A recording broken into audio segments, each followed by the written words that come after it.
It's Mark Reardon for C-Speak, the language of executives, sponsored by PNC Bank. I'm here today with Michael Scully, Regional President of PNC Bank, and Beth Miller, CFO and CAO of Nidec, America's holding corporation. Tell me a little bit about Neadek and what you do for the company.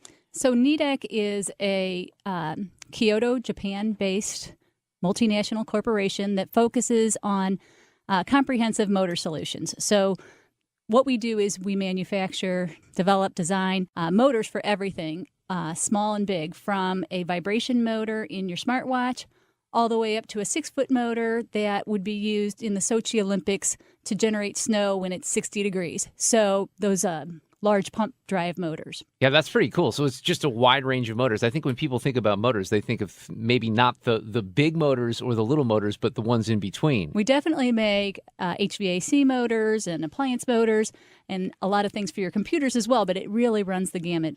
So what do you do for Needek then? So I actually work for Nidec, America's holding corporation, which is the regional headquarters for North and South America.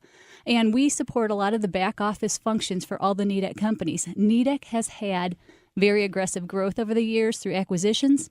So what we focus on is the tax, treasury, audit, accounting, IT, legal, and HR, so that we have one Nidec for all these different companies and integrate them. Now, so this isn't anything new for you, though. You've worked for big companies like this for a long time, right? What's interesting about that to you?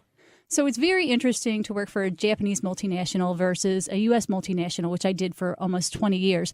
Because even though there's several things that are similar, we're publicly held still, so we have the same compliance and rules that we have to follow. And there's always the profit motive when you're publicly held. But there's a Japanese spin on it. We have Japanese ownership that we follow their rules and follow their culture, so it makes it interesting. The other thing is they're very aggressive in their growth. So when we look at, we had a record year with $10 billion in sales, and we're going to try and double that in 5 years. That's our vision. So it's really, the mindset is very much more aggressive. Do you have any, I always like getting into this when I find out that people are in Japan or China. Do you have any unique stories when it comes to the cultural differences and the way that they do business compared to the way that we do business? Definitely. So very early on my first trip to Japan, I went over with an explanation. We use hedging as part of our business model. We make motors out of copper, steel, and aluminum, and we try and hedge the copper and aluminum. And as a new company after the acquisition, we went to a bank in the U.S., a very large bank, and they gave us documentation and bureaucracy and a lot of things that had to be done to be able to meet these hedging expectations.